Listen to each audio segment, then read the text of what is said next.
Great, welcome back everybody. I hope you've had a good afternoon at the workshops.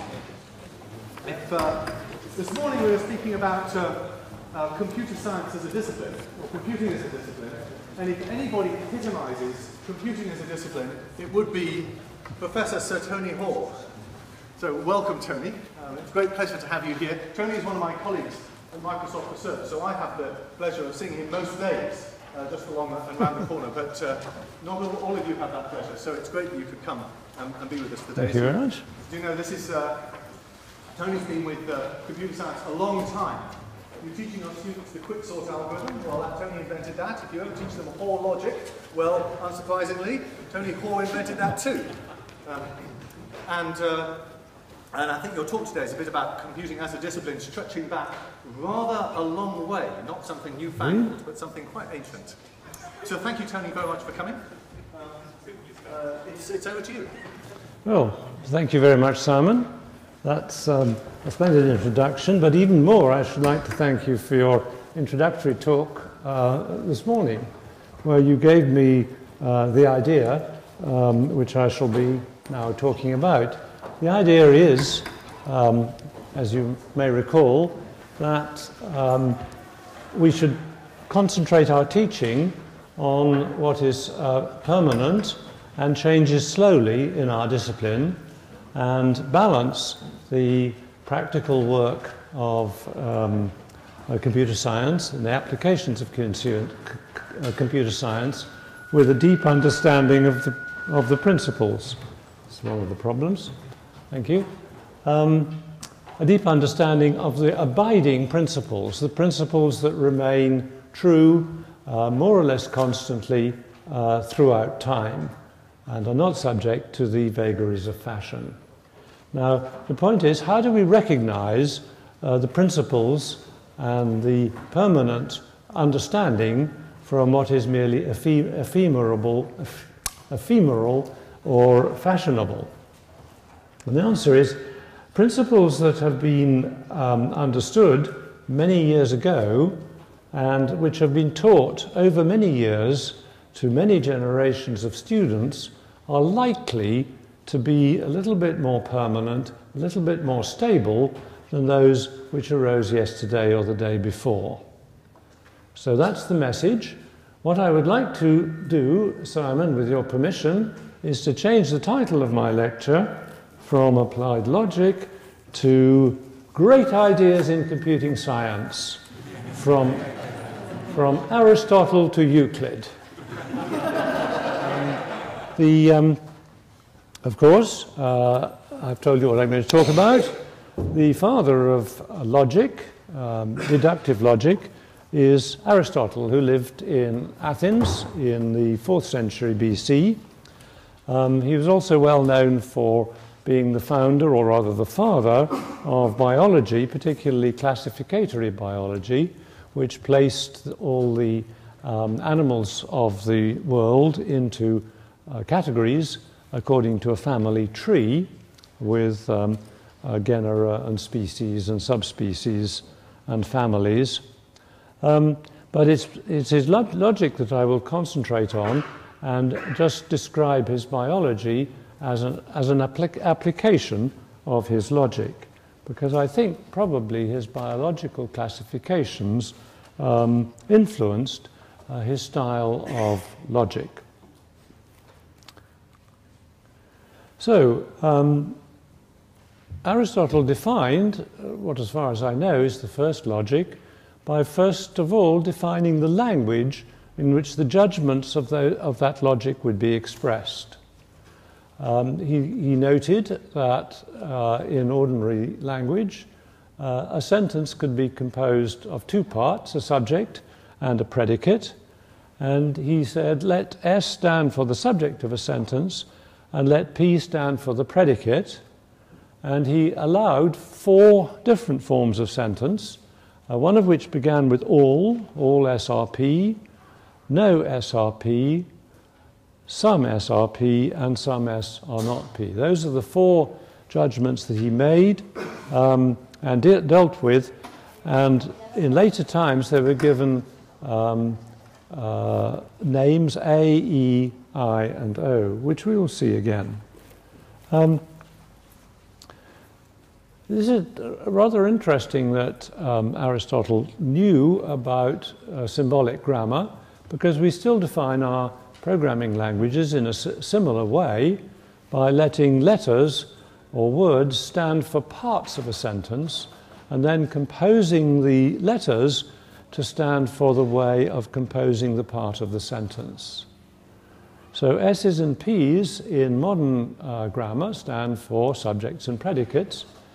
In ancient Greece, this wasn't so easy because ancient Greeks did not know algebra. They couldn't use letters for numbers because actually their numerals were letters. So they had a mental block against using letters to stand for arbitrary numbers. They always sort of stood for something like 200 or 243. But in the case of grammar, he did discover that you should use letters to stand for the parts of the sentence. Of course, in those days it was much more. Ever since that time, we have used Greek letters in our algebras, and Aristotle was clearly the first person to use Greek letters for this purpose. So he then defined, in terms of purely grammatical constructions, the grammatical forms of 24 valid forms of reasoning, which the first of which is one which is called Barbara. Each of these syllogisms consists of 3 lines, 3 sentences separated by a line. The 2 sentences above the line are the premises of the argument, and the sentence below the line is the conclusion.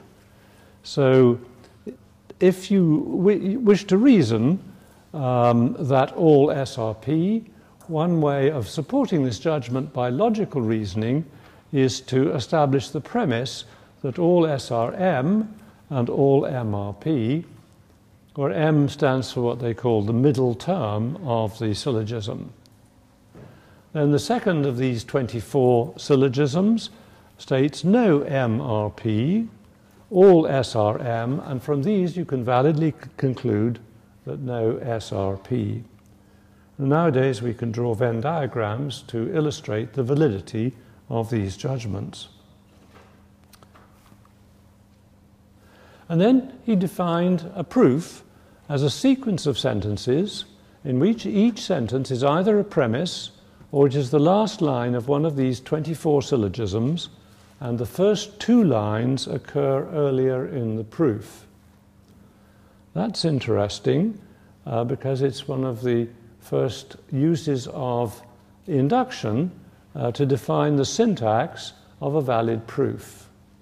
And nowadays we use the same form of induction. The induction occurs because the word proof appears twice in that definition, once at the beginning and once at the end.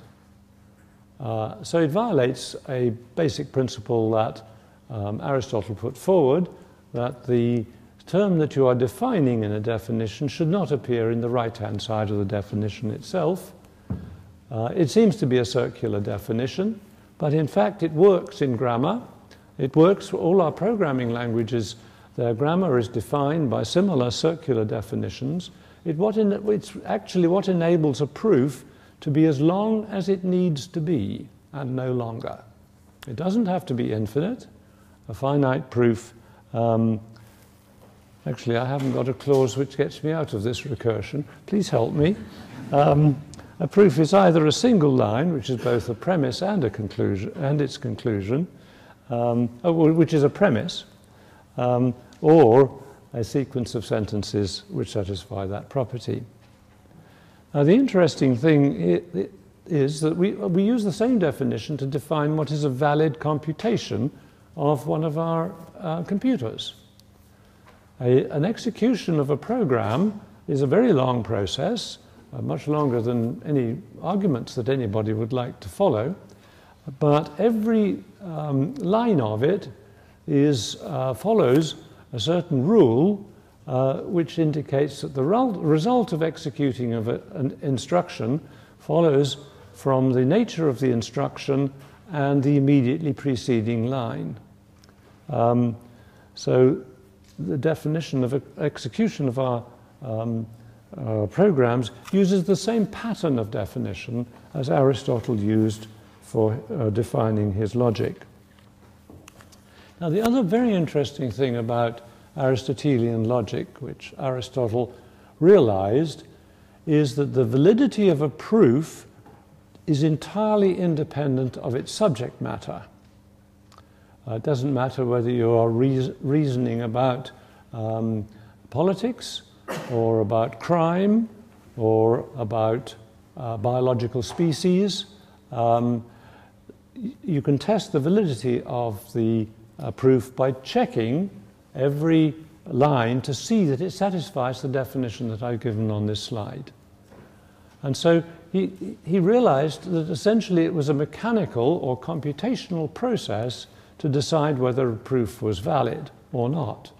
And today, of course, computers are very good at checking this kind of proof. They're very much more complex proofs. And they're even getting very good at generating proofs. They use the same kind of logical principles of deduction that Aristotle pioneered to assist in mathematical proofs of very deep theorems like the four-color problem and the Kepler conjecture, which have only recently been proved by mathematicians with the essential aid of a computer.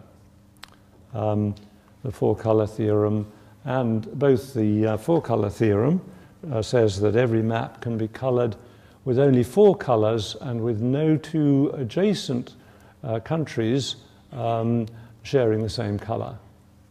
The Kepler conjecture says that if you pile the oranges on a pile of oranges on a barrow, then the natural way of piling them will lead to the most oranges in a given space.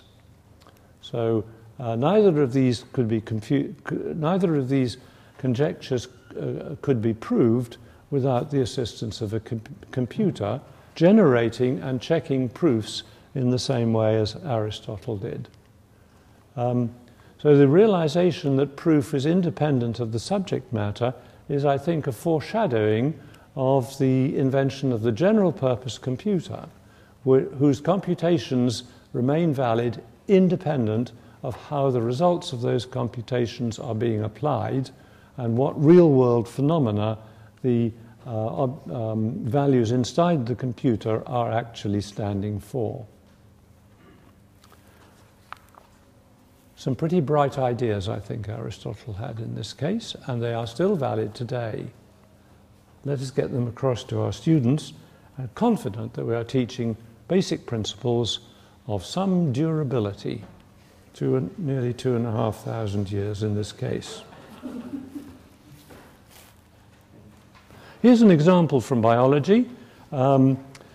When Aristotle was a young man, he took an interest in biology. He was living, I think, in the island of Lesbos, and he used to get the fishermen every morning to come in with their catch and show him and name him all the fish in their nets.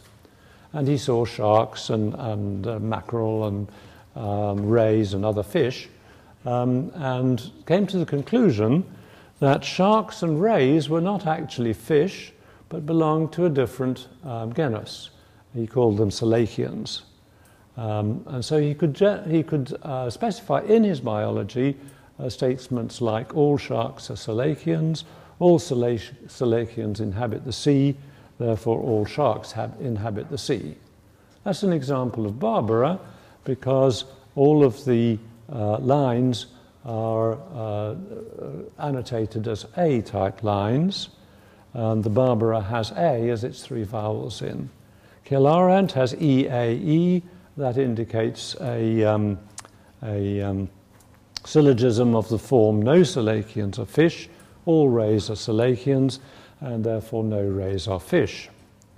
Now there are 24 of these, and it was quite difficult to remember them, so these mnemonic names were important. But arguments which followed Aristotle's patterns were taught in all schools or in all universities in Europe for, let's say, several hundred years. I haven't got documentary evidence of that. They were applied to things other than biology, which I think might have been a mistake. They were used in sort of schoolroom disputations on various subjects, philosophy itself, judicial reasoning, and so on. But biology is the kind of subject where clearly this kind of reasoning is suitable in drawing the consequences of the discoveries of biologists. From the classification of biology, it gives a lot of scientific material on which you can base simple deductive conclusions based on Aristotle's logic. Well, some things about Aristotle's logic have been superseded. Thanks to Frege, a German mathematician of the 19th century, we know that all of the 24 syllogisms can be summarized in a single logical law, which is actually more powerful than all of them put together. So I wouldn't recommend actually teaching Aristotelian logic.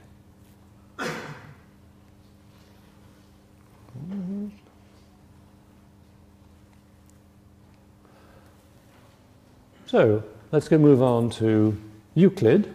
Euclid, like Aristotle, wrote his writings and his discoveries were taught in schools for many hundreds of years in Western Europe, and even in Britain, they've really only recently gone out of the syllabus.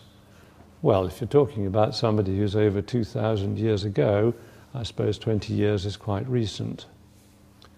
I would like to call him the father of the geometry of space, and he was a Greek living in Alexandria around 300 BC, not long after Aristotle. And the story is that he was inspired by the applications of his geometry to the measurement of land. In Egypt, of course, the Nile floods every year and wipes out any boundaries that you might have drawn on the ground. And therefore it was important to survey the ground and re-establish where the boundaries were. And so one would expect that the measurement of land and the surveying of land was an important practice in ancient Egypt. Nowadays, the discoveries of Euclid are still being used in surveying, map making, navigation, astronautics, and in all our computers, in all the graphics of all our computers, on all the screens of all the computers, in displays, in televisions, in animated films, and so on. So I think the principles which were discovered 2,000 years ago and are still being applied ever more widely in daily life are worthy of being taught in our schools, hopefully as part of computer science. Why not?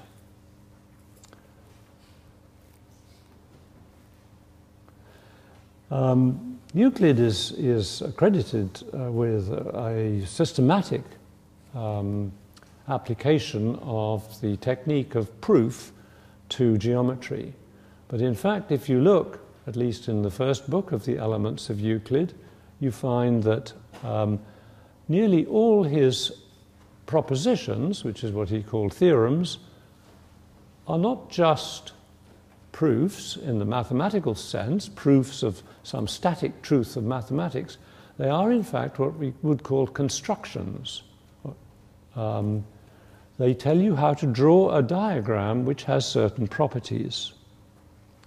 You can draw a figure, a line, a point, which satisfies some desired properties, and at the same time that you are doing your construction, you prove that the construction has the properties that you want it to have. This is an idea that that has been put forward and followed by my own research for some time, that we should write programs in the same way, making sure that they satisfy the desired properties as you write the program.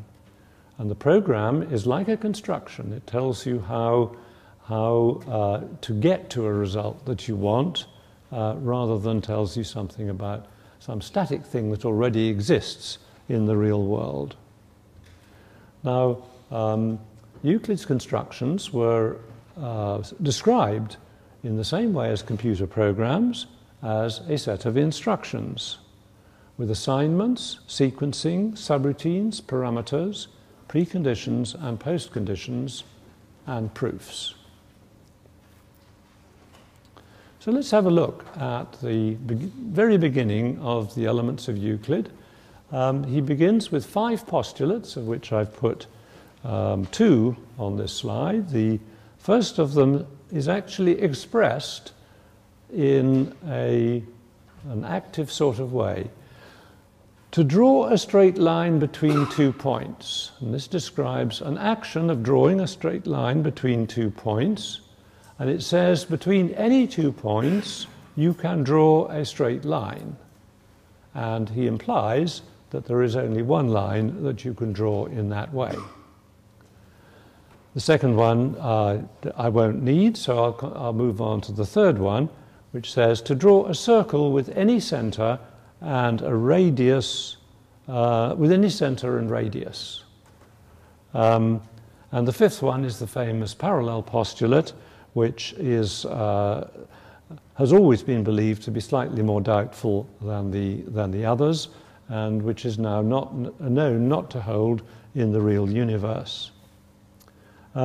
He expressed these as the 5 basic actions of his programming language, and he used them to make all the constructions in all of his proofs.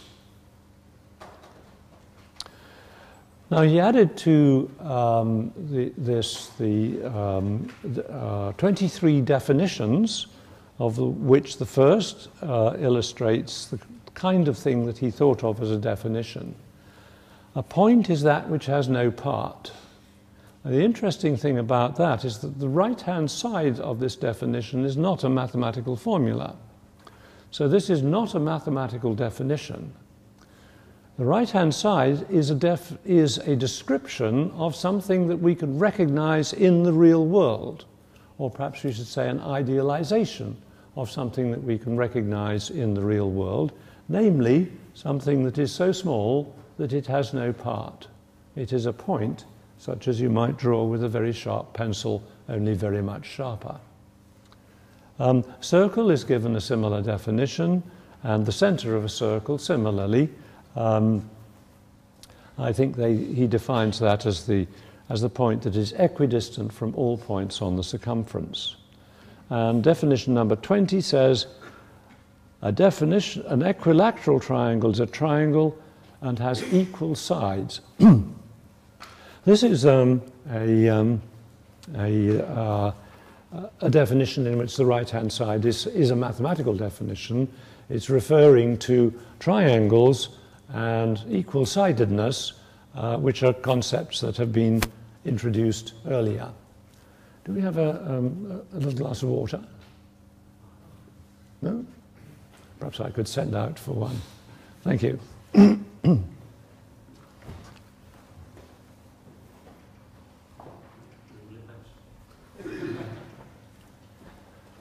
And then he added to these 5 common notions. These are they. 2 things that are both equal to a third thing are equal to each other. If equals are added to equals, the wholes are equal. And similarly for subtracted, things which coincide are equal, and the whole is greater than the part. He recognized that his geometric postulates, 5 of those, were not the whole of logic, and he was going to use some logical principles which were more general purpose than would apply to other branches of reasoning besides geometry. So he called those common notions because they were common to other branches of reasoning. And then he gets on to the real business, which is the proof of 48 propositions, the first of which is to construct an equilateral triangle with a given side, and the last two express Pythagoras' theorem. Now, the best analogy that I can give is that propositions are subroutines in his programming language. Subroutines that can be called by name or number repeatedly in later proofs to perform useful constructions which are needed in those later proofs, just as we write subroutines to express ideas that are going to be used repeatedly in our more useful programs, our later programs. But the important thing he realized that to use a subroutine safely, you need to prove that it has the properties that you want it to have, and the properties that are going to be used in the proof of in the proof of the calling theorems, which of course is what the way in which we use all theorems of mathematics and logic and computer science today.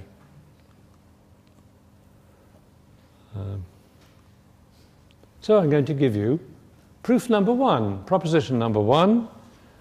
Given a line, to construct an equilateral triangle with that line as its given side. Has anybody seen this proof before? Anybody studied Euclidean geometry? Right, I see a number of grey hairs. Oh, well done, yes. Grey hairs and even bald heads here. So let me astound you. I thought I was really blown away by this proof. I suppose I must have had a look at it. Well, there's only one thing we can do. We've got 2 points, and we have one proposition which tells us what we can do with 2 points. We can draw a circle whose center is 1 point and whose radius is the line itself, like that. First step of the construction, draw that circle. Second step of the construction, anybody? Draw the other circle. Oh, thank you so much. Okay.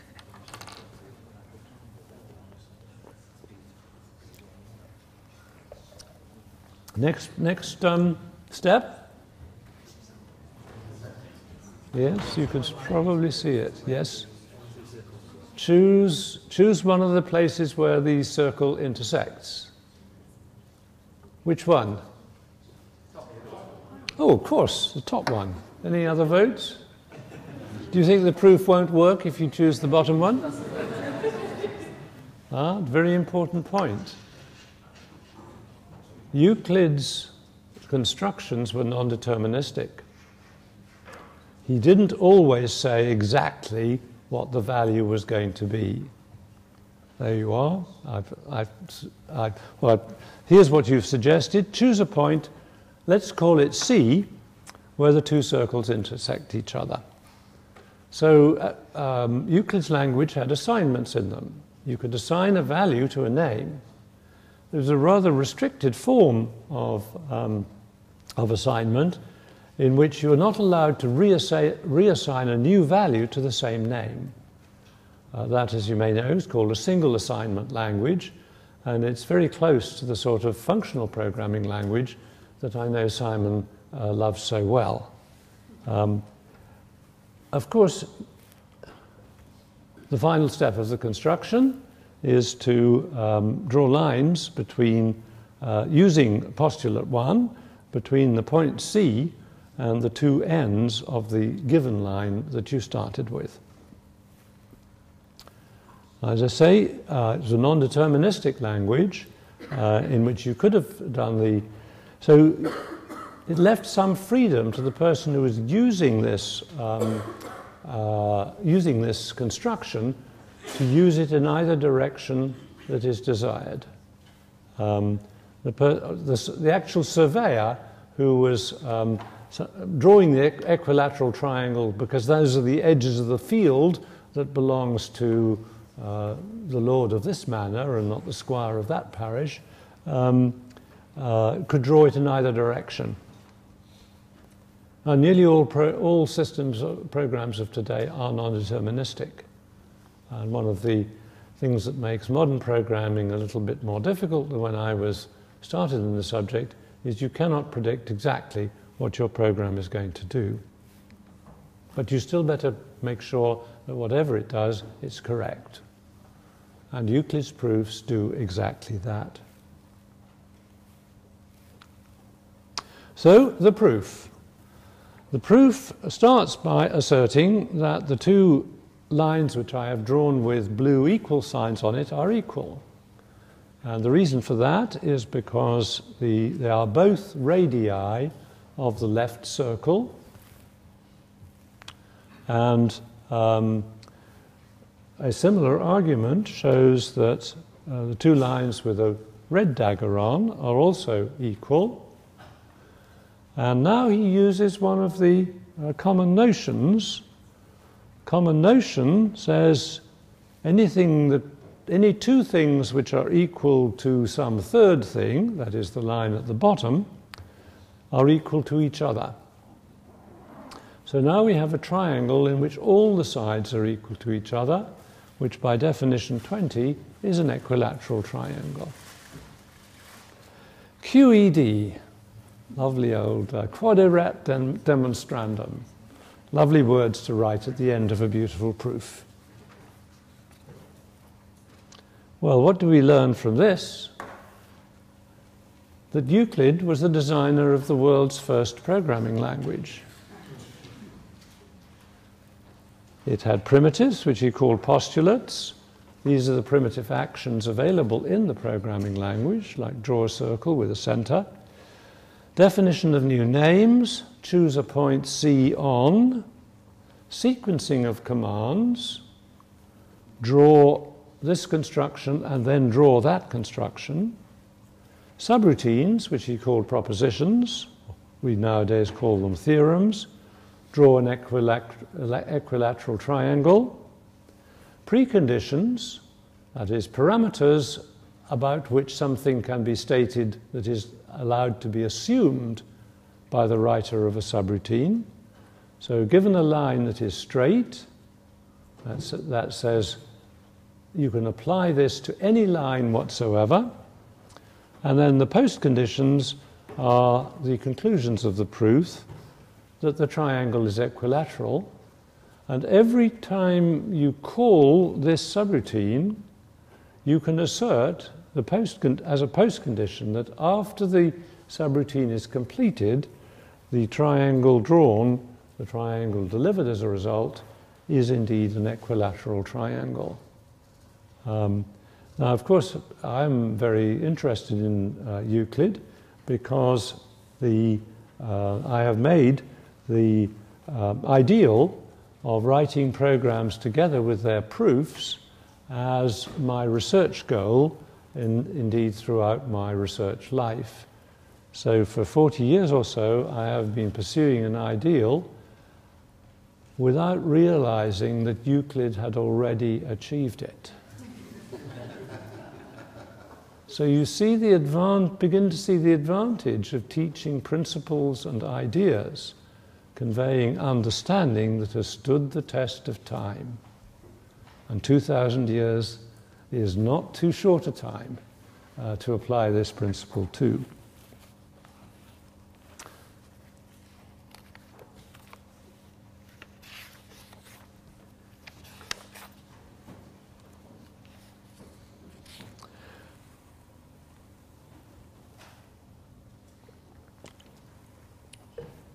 Well, I think I have time to move on to another one of my idealist philosophers. I think if one considers people in the past who you would like to think of as computer scientists, you could choose quite a number of philosophers and logicians. I think Aristotle was a computer scientist before computers were invented, on the basis of his logic, and indeed his analytical approach to science in general, which he applied to physics, meteorology, and many other branches of science. He had a sort of analytical approach, which I think is one that we want to cultivate in computer scientists. Euclid, obviously, but not, I think, Plato. Plato was much more a humane subject. He took a view of philosophy that would appeal more to, actually, to real life, to politics, to justice, and to philosophy. Another of the philosophers of the past, whom I would like to nominate as my prize for the, shall we say, for the 14th century AD, would be William of Ockham. No, sorry, yes, the 14th century. He was a medieval monk who studied and taught at my old college in Oxford, Merton College, for a while.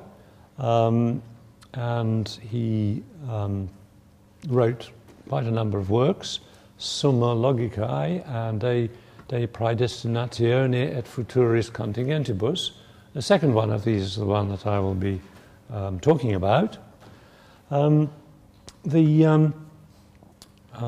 objective of studying logic in those days was its application not to biology and not to the measurement of land, but to the most important subject for a monk in Oxford in the 14th century, which was theology.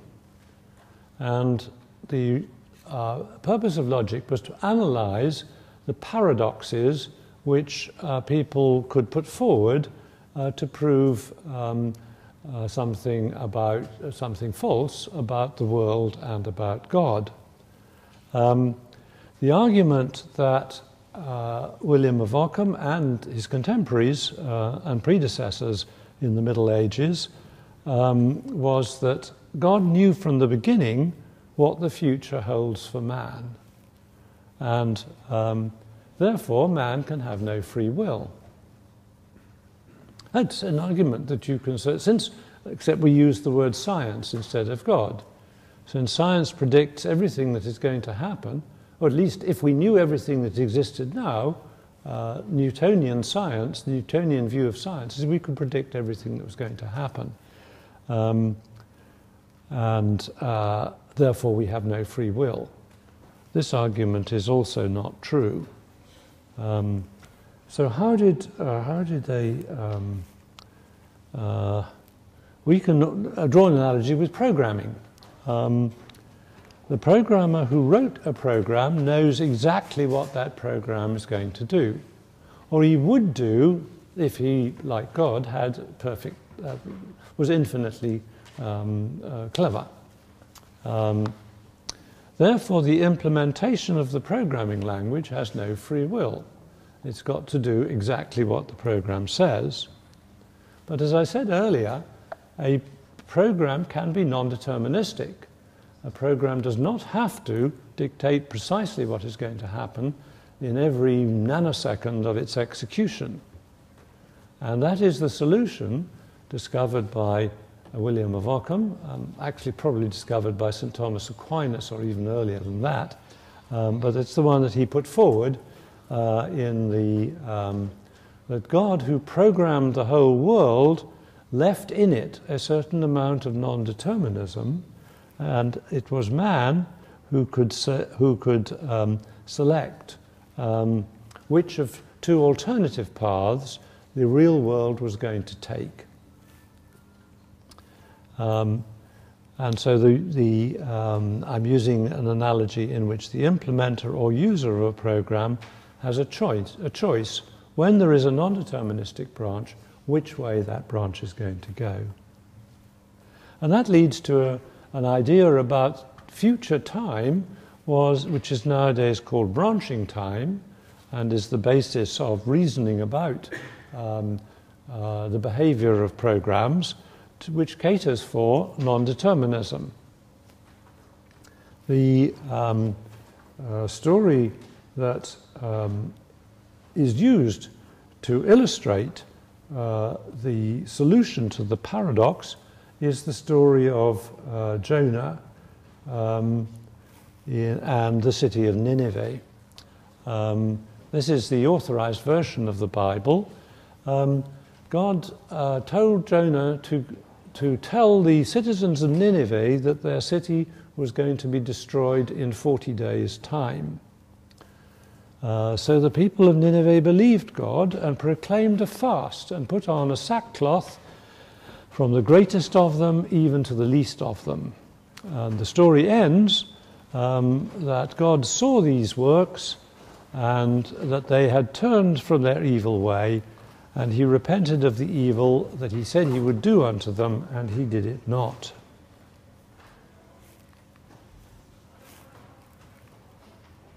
So what actually happened in the branching time is that although it was predicted that the citizens of Nineveh would continue along a downward path which led inevitably to the destruction of their city, just in time they managed to make an alternative choice which led them upwards in this tree, and the city of Nineveh was spared. And so the paradox is resolved.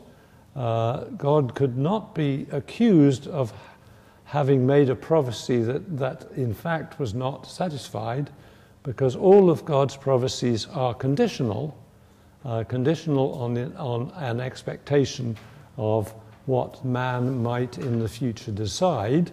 And if man decides to mend his and her ways, then when the prediction doesn't come true, it doesn't actually invalidate the prophecy.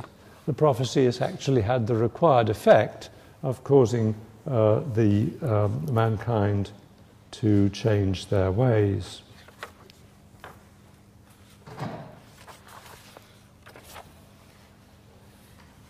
Now, am I right? It's 15. Yes, thank you. I think I have wrapped up. I have told you.